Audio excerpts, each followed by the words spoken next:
Si comme moi, vous vous posez la question de donner du sens à votre vie, si comme moi, vous vous dites, il y a quand même un truc qui cloche dans la société, je vois bien qu'elle doit changer, mais je vois bien que je dois aussi changer à mon niveau individuel, cet épisode va sans doute vous plaire. Je reçois Ferdinand Richter, qui est le directeur général d'Ecosia, qui est un moteur de recherche éthique. Ferdinand, il est allemand. Il a été joueur de rugby professionnel et puis désormais, il travaille sur un moteur de recherche éthique. Mais surtout, en fait, il a énormément travaillé sur lui. Il est aussi psychologue de travail. Il a été coach. Et en fait, on va réfléchir ensemble à comment je peux kiffer ma vie en allant dans le bon sens, en me reconnectant à la nature, en recréant du lien avec moi-même, avec les autres et donc avec la nature. C'est une conversation plus peut-être liée à la relation à soi et au développement personnel que d'habitude, mais je pense que ça devrait vous intéresser. Je vous laisse avec cette conversation. Allez, Vlan, c'est parti. Donc bonjour Ferdinand. Salut. On va parler de ton parcours et on va parler de ce que les gens peuvent faire pour aller dans le sens d'une reconnexion à eux-mêmes, à la nature et aux autres. Toi, tu es à l'origine un joueur de rugby professionnel. Et aujourd'hui, entre-temps, tu es passé par la permaculture, mais aujourd'hui, tu es le directeur général d'Ecosia, qui est un moteur de recherche éthique.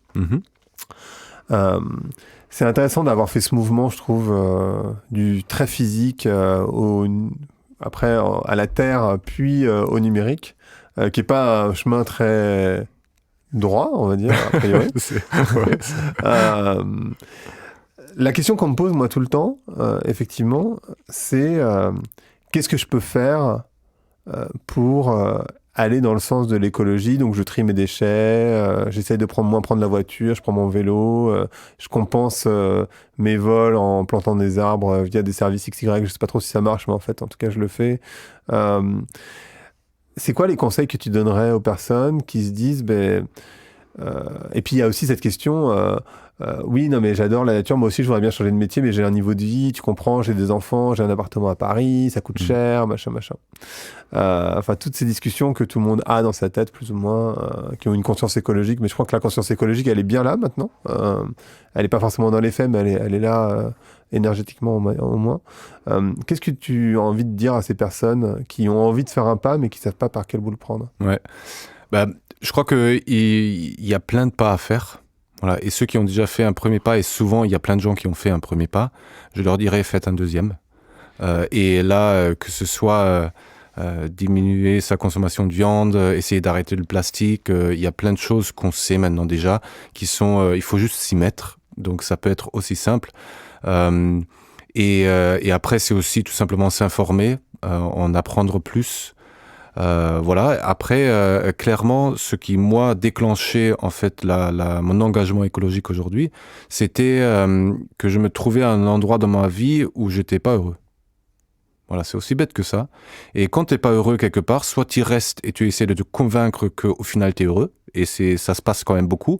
Des gens qui font pas bien dans leur métier ou qui veulent s'engager, mais bon, et on va s'inventer plein de raisons pourquoi en fait c'est pas, voilà. Et à un moment donné, tu arrives à un point où tu te dis, ok, là vraiment ça me va pas. Je sors de cet endroit-là. Et moi c'est ce que j'ai fait en fait. C'est que j'étais coach et formateur. Il y a quelque chose qui m'allait pas sans forcément savoir qu'est-ce que c'était. Du coup, je me suis assuré, là j'ai à peu près 1-2 ans où je peux à peu près vivre avec très peu, mais ça va aller. Donc j'arrête et je sors de ma zone de confort et je vais découvrir des mondes qui peuvent être à l'autre bout du monde, mais qui peuvent être devant la porte que je connais pas. Voilà. Et je vois, est-ce que ça me plaît, est-ce que ça me plaît pas. Tu vois. En permaculture, on dit souvent, il faut avoir un design global de peut-être la vie de rêve que tu as envie d'avoir. Mais après, tu commences avec un plant de tomates. Ouais. Et c'est ça qui est intéressant, c'est veut dire dans cette démarche-là, on peut démarrer avec je vais acheter bio ou local plutôt que ce que je faisais avant, jusqu'à ok, maintenant je sais vers où je vais et je me lance carrément dans l'aventure. Après, à chacun de voir, est-ce qu'on a envie d'un changement radical ? Parfois, c'est plus simple pour certaines personnes de dire je coupe tout et je change complètement. Il faut savoir aussi que c'est une grande prise de risque. Ou bien, ce que moi je fais maintenant, c'est aussi des transitions plus douces. Ça veut dire, on négocie par exemple un mi-temps ou une rupture conventionnelle qui donne quand même une certaine sécurité financière. Et après, entre-temps, je me forme à autre chose ou je vais découvrir autre chose. Voilà, c'est vraiment, je crois, être curieux de se dire que c'est chouette vers où on va. Se reconnecter à la nature, ça fait un bien fou. Si on peut se le permettre d'expérimenter, de tenter, et après tout simplement de se dire, ok, je suis assez égoïste pour écouter ce qui me fait du bien. Mais alors, du coup, j'ai l'impression que les gens se disent, c'est génial. Là, tu regardes le documentaire Demain, ou Ouais. tu te dis, waouh, c'est super, mais en fait, tu le fais pas. Parce qu'en fait, la majorité des gens sont quand même en ville. Beaucoup qui nous écoutent sont à Paris ou à Lyon ou à Bordeaux ou à Marseille, enfin dans des grandes villes. Euh, et c'est quand même très loin de leur vie en fait. Et où est-ce que tu trouves le courage de remettre en question ta propre vie, mais aussi peut-être parfois la vie de ta famille, parce qu'en fait souvent les gens ont des enfants, sont mariés, enfin tu vois, c'est pas si Bien simple. sûr. Ouais. Comment tu fais cette transition? Comment tu fais ça en fait? Ben, clairement, c'est notamment quand on a une famille, c'est quelque chose, d'après moi, qu'il faut poser avec la famille. Tu vois. Et en fait, l'écologie, ça recommence. En fait, le fond de l'écologie, c'est quoi? Ce qui manque aujourd'hui dans notre société, qu'on a fait exprès d'enlever, c'est le lien. C'est-à-dire, dans les entreprises, le lien social, parce qu'on veut de la performance, il est enlevé. Dans nos sols, on met tous des pesticides qui détruisent les liens entre les plantes. Bref, c'est quelque chose, un schéma qu'on retrouve dans beaucoup de parties, dans les écoles. Quand tu regardes comment ils passent leur bac, il n'y a pas un lien. C'est qui va être celui qui gagne. C'est pas comment est-ce qu'ensemble, on va résoudre quelque chose. Donc, si tu appliques ça dans une famille, c'est déjà de communiquer, d'en parler, de dire qu'on a des doutes, qu'on a des envies, qu'on ne sait pas, et de dire, ok, peut-être qu'ensemble, on peut co-construire quelque chose. Et déjà là, pour moi, tu es dans une démarche écologique et qui est presque encore plus importante que juste d'arrêter le plastique. Ou aussi importante, on va dire. En fait, elle va avec, pour moi, c'est marrant, j'ai la sensation que toute cette tendance autour du développement personnel, qui est immense, parce que les gens se rendent bien compte qu'ils sont perdus, ils cherchent du sens dans leur vie, enfin, on est tous à peu près à cet endroit-là, plus ou moins avec des niveaux de conscience plus ou moins élevés, mais on cherche du sens dans sa vie, on fait du développement personnel parce qu'on a trop de décisions à prendre, on voit bien qu'on n'est pas bien, mais en même temps, on ne sait pas trop par quel bout le prendre. C'est une première étape pour moi. Quand tu parles de lien, il y a d'abord le lien à soi, et ensuite arrive le lien aux autres et le lien à la nature, non? Ou c'est moi qui... Je crois que chacun va avoir sa façon de l'approcher. Le lien à soi, j'aime beaucoup, parce que j'ai un petit peu du mal avec la notion de développement personnel. Parce que ça veut dire qu'il faut se développer, et souvent ça veut dire qu'il faut être meilleur que ce qu'on est. Exactement, tu as tout compris. Donc au fond, il y a beaucoup de ces approches qui sont exactement dans la même philosophie que ce qui nous a amené là où on en est aujourd'hui. Tu vois, c'est comme on parle toujours, ouais, on va se former. Non, il faut se déformer un petit peu. Parce qu'on est tellement formés à ressembler tous, formatés, si tu veux, que c'est tout simplement se réapprendre à prendre la forme qu'on veut, parce qu'elle nous fait du bien. Tu vois, un pommier, il se demande pas comment il va se développer de façon meilleure ou quelle forme il devrait prendre. Il pousse. Tu vois, et la vie le fait pousser. Et je crois que c'est frustrant parce que du coup, on a l'impression, mais on se pose cette question, mais si je grandis naturellement et que je dois pas me forcer à grandir, à quoi je sers? Tu vois, ou à quoi je sers quand je suis parent, si je dois pas forcer mes gamins à ce qu'ils deviennent quelque chose, mais que naturellement, en prenant soin d'eux et en leur créant un écosystème dans lequel ils sont bien, ils vont pousser. Tu vois? Ouais, ça fait peur. Et ça, c'est nouveau parce qu'on ne l'a pas appris. Mais moi, j'y crois beaucoup à ça. Tu vois, de dire, et ce qu'on trouve dans la permaculture, c'est de dire, quand tu as une graine qui pousse et que tu sais pas quelle graine c'est, ben, prends-en soin, arrose-la quand elle en a besoin, vois qu'est-ce qui pousse, et en fonction de ce que ça produit, tu vas adapter ton entreprise. Si c'est des poires, tu vas vendre du jus de poire. Si c'est un pommier, ben, tu vas plus vendre des pommes. Tu vois. Nous, ce qu'on fait beaucoup actuellement, c'est de dire, je veux des pommes, il faut que je sois un pommier, parce que pour être quelqu'un de bien, il faut que je aie des pommiers qui soient plus grosses que celles du voisin. Tu vois. Alors que je suis un poirier.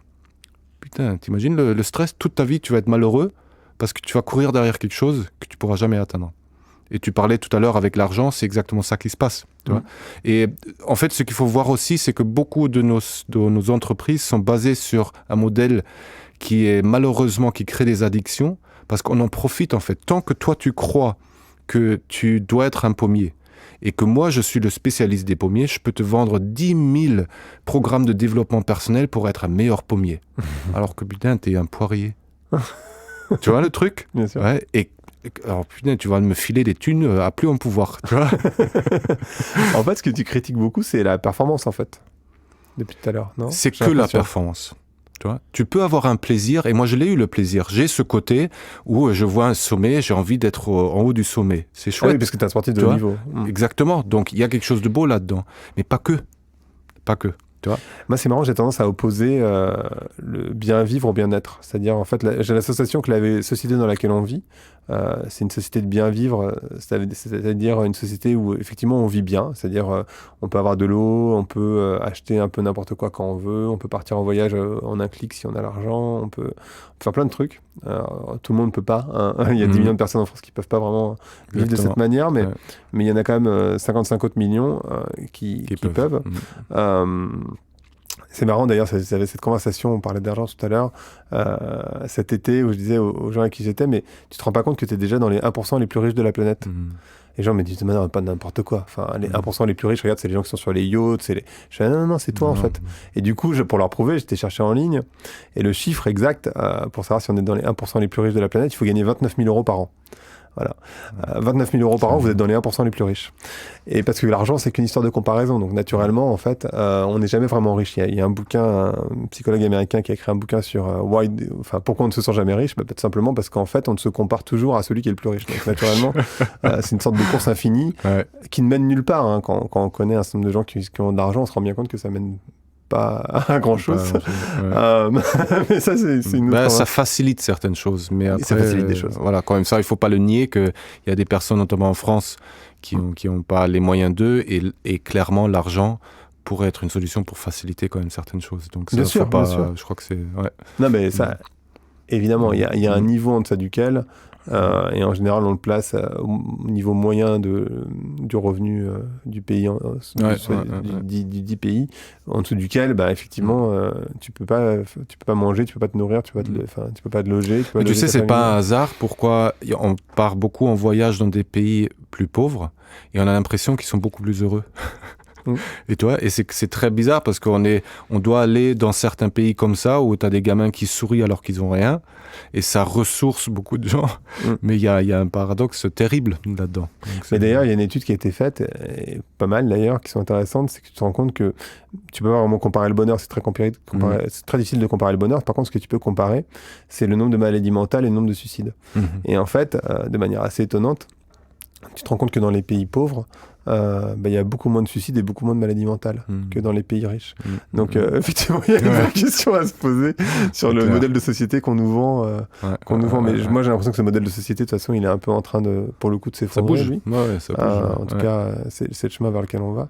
Mais pour revenir à la transformation des personnes qui nous écoutent, tu parlais tout à l'heure, et j'aime bien l'image du hamster dans sa roue. Tu pourrais la redire. Je trouve ça intéressant en fait. Elle est assez connue. C'est comme tu parlais de société, c'est l'idée que justement on est un petit peu comme des hamsters dans une roue, et on fait croire en fait qu'on peut arriver quelque part. Sauf qu'on est dans cette roue et on peut courir aussi vite qu'on peut, on va jamais arriver quelque part. Et avec la technologie, ça s'est un petit peu renforcé, parce que maintenant il y a un écran devant qui te fait rêver que si tu cours particulièrement vite et que tu gagnes plein d'argent, un jour tu vas pouvoir t'acheter l'île qu'il y a sur ton écran. Sauf que tu t'habitues à ça et tu cours encore plus vite, et tu n'as même pas besoin d'arrêter de courir parce que maintenant on te livre la bouffe dans ta roue, tu vois, et que clairement ça va aller encore plus loin, parce qu'avec la réalité virtuelle, on va te faire croire que tu es en train de courir sur une plage alors que tu es dans ta roue. Et ce qui est pervers là-dedans, c'est que cette roue-là, elle alimente un générateur qui fait de l'électricité pour alimenter l'écran que tu es en train de regarder. Et on te fait payer pour ça. Donc il faut payer pour pouvoir regarder la belle émission sur ton écran avec l'énergie que toi-même tu produis. Et voilà, bref. Il y a ça, mais ce qui se passe avec ce pauvre hamster, c'est qu'il est complètement déconnecté en fait de la Terre. Et ça, au bout d'un moment, ça se sent. Et c'est là où vient le burn-out, la dépression, parce qu'on sent qu'il y a quelque chose de très très profond qui nous manque, parce qu'on n'est plus vraiment connecté aux autres, à la Terre et à soi-même. Et ce qui se passe souvent, c'est qu'il peut y avoir un épuisement, et d'un coup, le hamster, quand il arrête de courir, quand il est forcé à s'arrêter, il est éjecté par la roue. Il se retrouve en dehors de la roue. C'est très dur à vivre, parce que tout le monde autour va lui crier dessus. « Faut que tu retournes dans ta roue, sinon ça va être la fin du monde, tu vas pas survivre, c'est le seul endroit. » Sauf que c'est aussi une opportunité, parce que souvent, on peut plus y rentrer, on est épuisé. Par contre, si on prend un peu de temps, on peut observer les autres courir dans leur roue. Et c'est là qu'on prend conscience qu'en fait, la vie, elle continue après. C'est-à-dire, je suis éjecté de la roue, mais je suis pas mort. Donc, il doit y avoir une autre vie qui se déroule en dehors de cette roue. Et c'est là que ça devient intéressant. Et qu'est-ce que ça veut dire sortir de cette roue ? C'est à chacun de le voir pour soi-même. Mais c'est une aventure, on va dire, pour l'avoir commencé. Je ne crois pas que je suis encore arrivé. Et de temps en temps, maintenant, je reviens de la roue parce que c'est quand même fun de courir un peu. mais dans cette société, c'est en fait, là, le bonheur, il est dans la liberté d'être conscient d'être dans une roue et de pouvoir choisir ce que j'ai envie d'y être ou pas.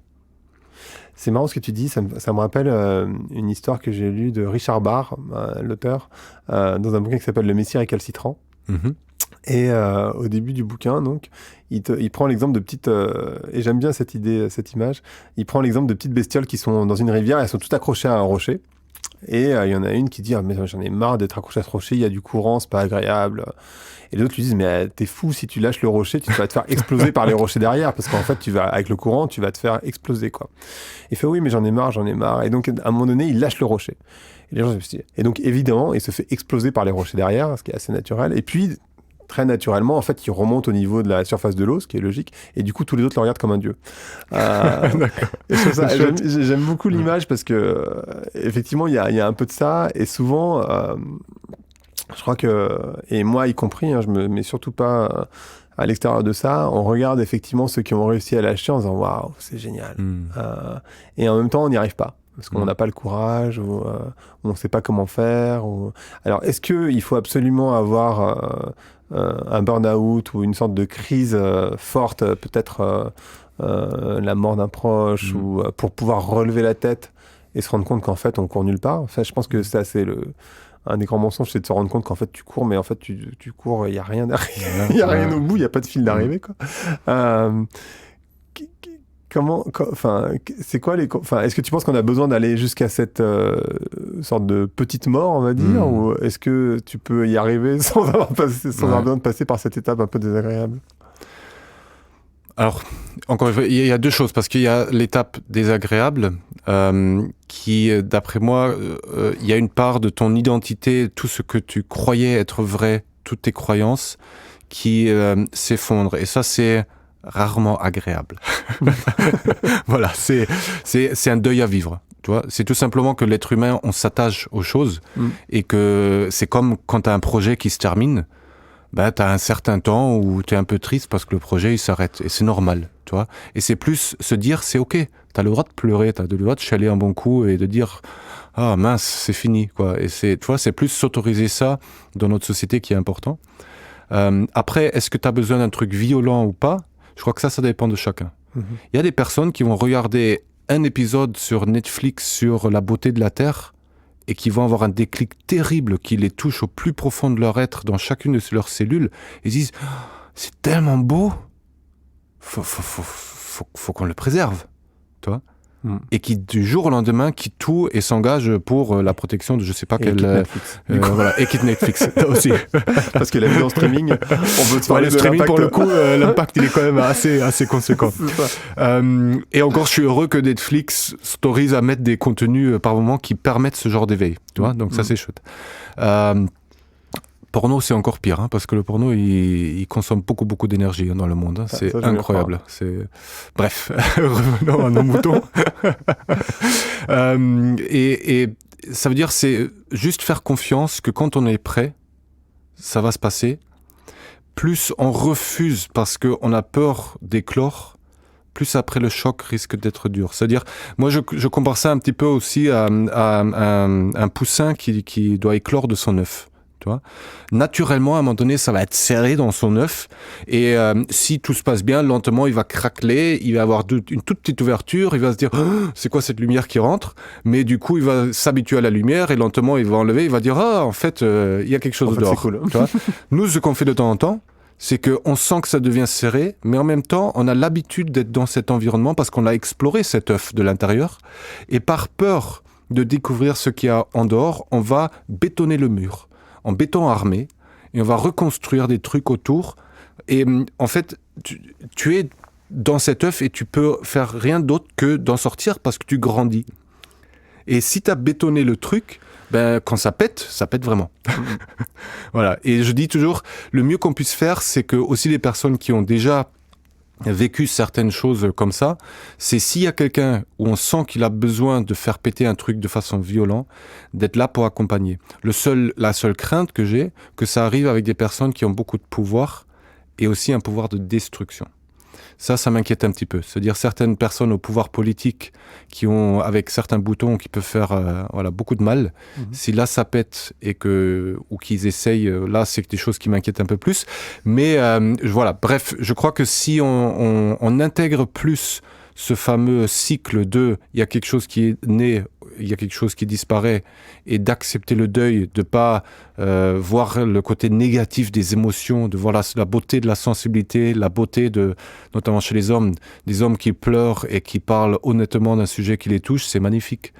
Et mettre ça un petit peu plus au quotidien, je crois que c'est ça qui peut faire avancer les choses aussi. C'est certain. Et alors, est-ce que tu penses qu'il faut qu'on fasse le deuil de la société performative, du coup ? En partie, ouais, je crois, ouais.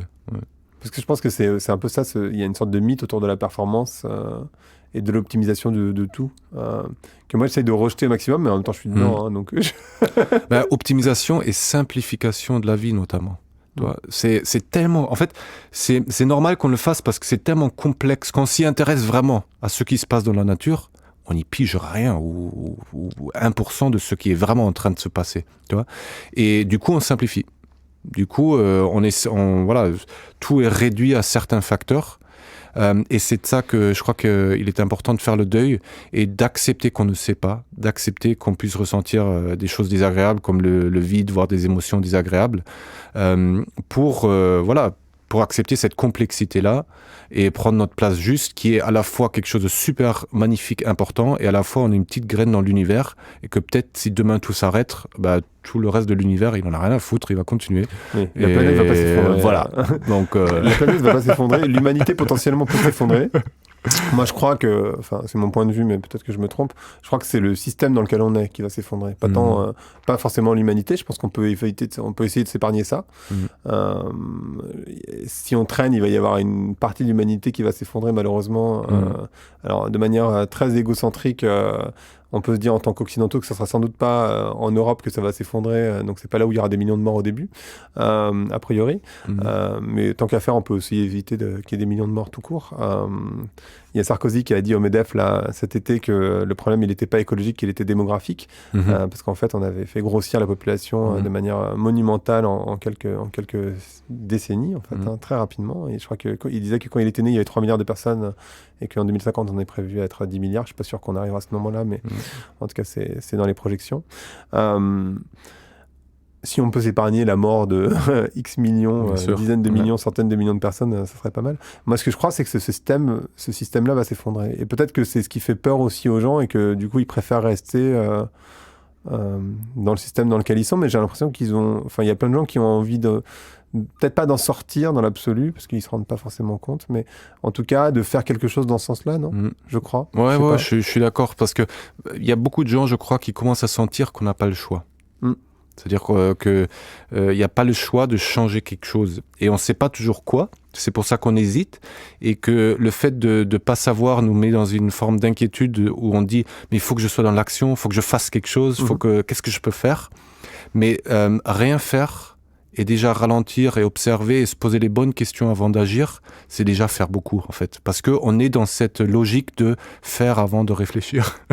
Ouais, plus tu fais du vent, plus tu es reconnu aussi un petit peu. Bien sûr. Et c'est, moi je vois un exemple très concret que je vois dans l'entreprise. Plus tu crées de problèmes, plus tout le monde s'occupe de toi parce que il faut l'aider à gérer ses problèmes. Plus tu es autonome, plus tu es seul souvent dans l'entreprise parce que ça roule, quoi. Tu vois, c'est très paradoxal. Donc, et voilà, là, il y a des choses vraiment à revoir. Et comme tu dis, ouais, il y a peut-être des gens qui vont malheureusement, et c'est déjà le cas, hein, souffrir, voire mourir. C'est déjà le cas. C'est déjà le cas. Donc voilà, pour ce qu'on fait avec Ecosia, on agit dans plein de pays dans le monde où c'est déjà le cas et qu'il y a des vraies urgences. Et peut-être même c'est ici que ça va nous toucher parce que l'infertilité est croissante en Occident. Donc il y a quand même des questions qu'on évite encore, mais qui sont présentes. Tout ce que je sais, c'est que dans tous les écosystèmes naturels, quand il y a une espèce qui est trop dominante, ça s'autorégule. Voilà. Et ça risque, soit on le fait nous-mêmes, c'est-à-dire soit on devient adulte en ayant conscience de certaines limites et qu'on sort de l'âge adolescence de « je peux faire ce que je veux, je m'éclate, il n'y a pas de demain ». Et on devient adulte, ça veut dire qu'on est responsable de quelque chose. Et devenir parent, c'est souvent ça. C'est maintenant, je suis responsable de la vie de quelqu'un. Et ça, il faut qu'on l'élargisse à la Terre, de prendre conscience qu'on est maintenant adulte et qu'on est responsable du vivant sur Terre. Et que si on arrive à avoir ce basculement, on va arriver à rééquilibrer ça un minimum avant que tout parte en vrille. Si ça, on n'y arrive pas, ça va être plus compliqué. Et en fait, c'est marrant que quand je parle d'effondrement, c'est pas, moi je suis plutôt quelqu'un de très positif, donc quand je parle d'effondrement, les gens me disent mais c'est horrible. Et pour moi, en fait, c'est pas très horrible l'effondrement de la société parce que cette société de bien vivre, elle est pas dans le bien-être. En fait, ça rend personne heureux d'être dans le bien vivre. Bien sûr qu'il y a eu plein de, je vais pas remettre en cause et en question les effets, tous les progrès médicaux, et ça, évidemment, ça c'est pas questionnable, mais même Keynes, donc pour ceux qui font de l'économie, disait en fait, la société qu'on est en train de construire, il y aura tellement de richesses que les gens n'auront plus besoin de travailler. En fait, c'était censé être une société de loisirs. Bon, la société de loisirs, on n'y est pas exactement. Donc, dans le modèle économiste capitaliste, finalement, on était dans une économie de loisirs à l'origine. Ou alors je me trompe complètement. Il y aura peut-être des économistes qui expliquent. Mais tu sais, moi, je trouve ça étonnant parce que parler de loisirs, c'est comme si le loisir, c'était le truc à atteindre ou qu'on voulait, l'être humain, il faisait que ça. Mais qu'est-ce que font tous les gens qui quittent Paris parce qu'ils en ont ras-le-bol ? Ils vont planter des pommes de terre ou des carottes et ils ont un plaisir à travailler la terre et à travailler. Donc c'est pas juste du loisir, c'est vraiment, ils font ça pour se nourrir souvent. Alors pas tous, hein, mais quelques-uns, il y a souvent cet idéal de repartir à la nature, j'ai mon jardin et tout. De reconnecter à la terre. Donc je crois que le travail, là je mets plus ma casquette de psychologue du travail, peut avoir énormément de sens et apporter sa pierre à quelque chose qu'on construit en collectif, en société, ça fait un bien fou. C'est juste qu'aujourd'hui, on est tellement déconnecté, on fait des trucs où on sait même plus à quoi ça sert, voire c'est que du loisir. Du coup, au final, ça sert à rien, juste à se divertir. Et que le divertissement, c'est bien, mais beaucoup de gens remarquent, et les personnes qui m'entourent, qui ont fait une forme de transition, la première chose qu'ils ont enlevé beaucoup, c'est du divertissement qu'on essaie de nous vendre. Parce que ça les rendait pas heureux, parce que ça les rendait dépendants, addictifs aux réseaux sociaux, voilà. Et la première chose qu'ils ont fait, c'est arrêter ça et trouver un plaisir dans le travail et dans un divertissement qui est souvent beaucoup plus... On rejoue de la musique, on va chanter avec des amis, qui est beaucoup plus interactif en fait. Tu vois. Donc, je crois qu'on essaye encore une fois de nous vendre une société du divertissement, notamment avec la réalité virtuelle, les jeux, tout ça, mais qu'au fond, il y a beaucoup de sens dans une société qui est moins structurée autour du divertissement et des loisirs. Mais alors, du coup, je vais être un peu provoquant. C'est vrai que tu l'as pas encore été, c'est bien. Qu'est-ce qu'on va faire d'une société où il y a que des coachs, et tu as été coach, et des profs de yoga ? Parce qu'en fait, souvent, les gens, quand ils cherchent du sens, ce qu'ils font, c'est... Enfin, ce que je vois, et bon, c'est un peu provoquant, et j'ai beaucoup de respect pour les gens qui sont profs de yoga et qui sont coachs, hein, mais c'est vrai qu'il y en a quand même beaucoup. Enfin, beaucoup de gens qui se dirigent vers cette voie-là. Moi, j'ai l'association que ça peut pas être la seule voie. En fait, c'est pas possible, parce que si tout le monde devient coach et prof de yoga, on va avoir un petit souci. Changer de vie, et je suis assez d'accord avec toi, avoir du sens dans son travail, c'est quand même le Graal. Je suis pas certain que tout le monde puisse y arriver, malheureusement, parce que il y a aussi des travaux qui sont sans sens et qui sont qui sont pas très rigolos à faire. Mais pour ceux qui peuvent, en tout cas, comment ils peuvent retrouver, alors là c'est vraiment, je parle au psychologue de travail, hein, mais comment ils peuvent retrouver... Comment on peut éviter qu'ils deviennent tous coachs et profs de yoga, ouais. C'est ça? Il y a alors, un peu de ça. Déjà, je crois que si tout le monde était un peu coach, ça aiderait beaucoup, parce qu'en gros, tu apprends à aider à quelqu'un à grandir d'une certaine façon. Donc ça, c'est chouette, tu vois. Par contre, la question, c'est est-ce qu'on a tous besoin de faire le métier de coach? C'est ça. Qui est encore autre chose. Ouais.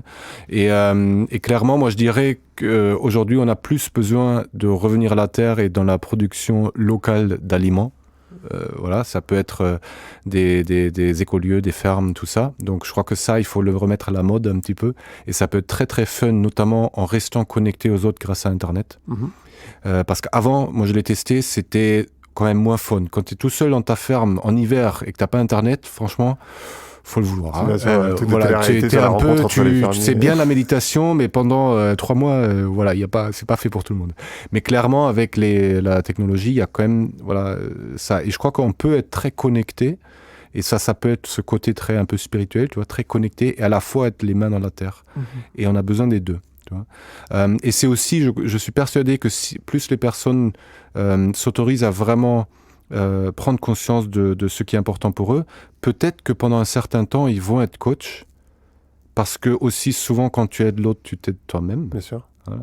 Et qu'au bout d'un certain temps, ils prennent conscience qu'en fait, c'est pas ça le métier pourquoi ils sont là, mais, je sais pas, aide-soignant ou sage-femme ou j'en sais rien, ou n'importe quoi, ou clown, tu vois, j'en sais rien. Tu vois.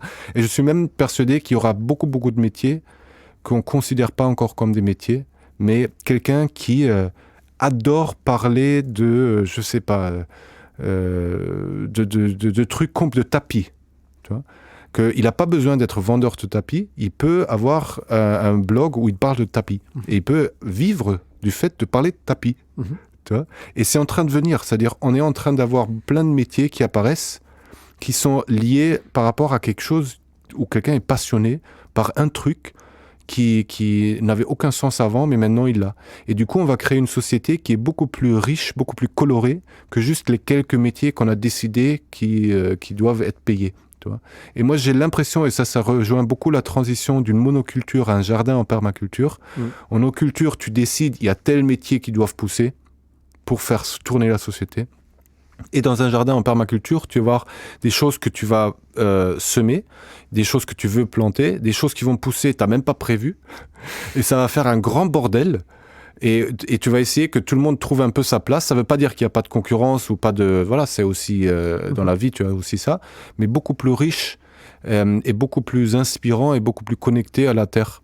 Et ça, j'espère qu'on va vers là. Voilà, je ne sais pas si ça va se passer, mais je crois que, notamment grâce à Internet et grâce à cette diffusion de savoir et des choses, il y a une opportunité d'aller vers ça. C'est-à-dire des métiers qui sont moins liés à ce que l'entreprise impose de devoir faire et plus liés à qu'est-ce qui te fait kiffer dans ta vie, fais-le et tu vas être payé pour ça. Super. Et alors, ce podcast s'appelle Vlan, donc je voudrais savoir à quoi tu veux ouvrir ou claquer la porte. Ouvrir ou claquer et où claquer. Et où claquer Tu fais l'un des deux ou le deux ou comme tu veux. J'ai envie d'ouvrir la porte à tous ceux qui nous écoutent, qui peut-être n'osent pas encore, et de dire que regardez autour de vous parce vous n'êtes pas seul. Et il y a plein de gens qui se posent ces mêmes questions. Et si on ose les poser sur la table avec des amis, avec plein de gens, on se rend compte qu'ensemble, on peut faire des trucs incroyables.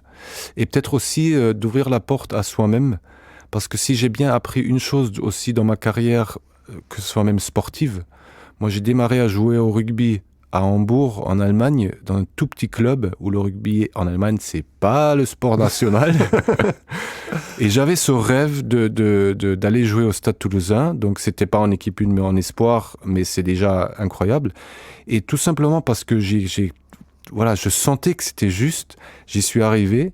Et c'est quelque chose, je crois que beaucoup de gens sous-estiment à quel point ils ont la capacité de changer leur vie si voilà, prennent le risque, s'ouvrent un petit peu au monde et se laisser surprendre de qui on peut être et qui peut-être est différent de ce que les parents notamment nous ont dit qu'on devait être ou nos profs et tout ça. Donc ouvrir la porte à soi-même.